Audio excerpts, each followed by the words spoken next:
ஐயா வணக்கம். வணக்கம் தம்பி. இன்னைக்கு வந்து எருமை 3 பிடிச்சிருக்கீங்க. ஆமா தம்பி. 3மே விலை முடிஞ்சீங்களா? விலை கேட்டுக்கிட்டு இருக்கிறேன். கேட்டுக்கிட்டு இருக்கீங்க. ஆமா. நல்ல பெரிய சைஸ் எருமையா இருக்கும் ஒண்ணு. ஆமா. என்ன ரேட் வருதுங்க ஒண்ணு? 120 130 வருது தம்பி. 120 130. ஆமா தம்பி. எல்லாமே செனைங்களா? எல்லாம் சென்னை. எல்லாமே செனை. கறவை எத்தனை வருங்க ஐயா ஒண்ணு? ஒன்னு 5 ஒரு நாளைக்கு 5 லிட்டர் 20 லிட்டர் வரும். 15 லிட்டர் குறையாது தம்பி. 5 குறையாது. எல்லாம் சைஸ் எருமை. ஆமா. எல்லாம் முரா கிராஸுங்களா? ஆமா முரா கிராஸ்.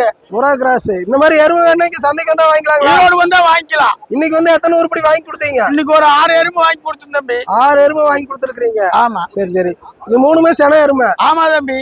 சரி, உங்க நம்பர் இது கிடைக்குமா இல்ல சந்தைக்கு வந்தா வாங்கிக்கலாம்? சந்தைக்கு வந்தா வாங்கிக்கலாம் தம்பி. சந்தைக்கு வந்தா வாங்கிக்கலாம். ஃபைனல் ஒண்ணு என்ன ரேட்ல கொடுப்பீங்க? 120 130 கொடுப்போம். 130. அது கம்மி இல்ல. இல்ல இந்த வாரம் எப்படி விலை அதிகமா போகுதுங்களா? விலை தரமா போகுது. தரமா போகுது. ஆமா. காசுக்கு தான் இந்த தோசைக்கு. ஆமாப்பா. சரி சரி சரி. ஓகேங்க ஐயா, ரொம்ப நன்றி. ஓகே தம்பி.